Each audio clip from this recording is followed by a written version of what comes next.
আপনি কি জানেন রাস্তার জন্য জমি ছেড়ে দেওয়ার ইসলামিক নিয়ম নীতি? আসুন হাদিসের কথা শুনি। আপনার এক টুকরো জমি আপনার কাছে জানের জান সারা জীবনের সঞ্চয়কৃত সম্পদ দিয়ে আপনি জমিটি কিনেছেন, কিন্তু জমির উপর দিয়ে রাস্তা যাবে। আপনার করণীয় কি বা আপনি কি করবেন? ইসলামের দ্বিতীয় খলিফা ওমর রাদি আনহু তাআলা সাহাবী বেলাল রাদি আনহু তাআলার এক টুকরো জমি অধিগ্রহণ করেছিলেন। কেন নিয়েছিলেন? এই ভিডিওতে সেই কথাই শুনবো। রাসূলুল্লাহ সাল্লাল্লাহু আলাইহি সাল্লাম বেলাল রাদি আনহু তাআলাকে এক টুকরো জমি দিয়েছিলেন উপহার স্বরূপ। তিনি তার জমিটি দীর্ঘদিন ফেলে রেখেছিলেন, কোনো চাষবাস করতেন না, কারণ তিনি মদিনা থেকে অন্যত্র চলে গিয়েছিলেন, তাই তার জমিটি পতিত ছিল।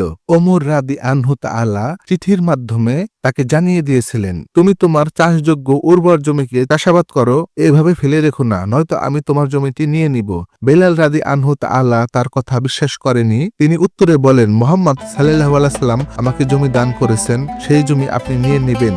কিন্তু পরবর্তীতে দেখা যায় ওমর রাদি আনহু তাআলা সত্যি সত্যি তার জমিটি নিয়ে নেন। খলিফা উমর বলেন, চাষ উপযোগী উর্বর জমিটি পতিত পড়ে আছে, এর মানে জমিটি তোমার দরকার নেই, তাই আমি নিয়ে নিলাম। বর্তমান সময়ে রাস্তার জন্য অনেকে জমি দিতে চান না, এই বিষয়টা মোটেও ঠিক না। কোন শাসক বা সরকার যদি চান আপনার কাছ থেকে পতিত জমি অথবা রাস্তার প্রয়োজনে আপনার জমি নিতে পারেন, আপনি খুশি থাকেন আর বেজার থাকেন, আপনাকে জমি দিয়ে দিতে হবে, এটাই ইসলামের নিয়ম। আপনার যদি কিছু বলার থাকে সেক্ষেত্রে আল্লাহর কাছে গিয়ে শেষ বিচারের দিন বলবেন, শাসকের অধিকার বা রাইট তাকে দিয়ে দিবেন, আর আপনার রাইট বা অধিকার আপনি আল্লাহর কাছে চাইবেন। রাস্তার জন্য জমি ছেড়ে দেওয়া অনেক পুণ্যের কাজ। আপনার জমির উপর নির্মিত রাস্তা দিয়ে মানুষ চলাচল করবে, নিশ্চয়ই আল্লাহ পাক এর বিনিময়ে আপনাকে উপহার দিবেন, দুনিয়াতে হোক আর আখিরাতে হোক। যে কোনো ভালো কাজের বিনিময়ে আল্লাহ পাক ফেরেশতার মাধ্যমে সব লিখে রাখেন আপনার আমলনামায়। আপনার জমির উপর দিয়ে মানুষ যদি চলাচল করে সুবিধা ভোগ করে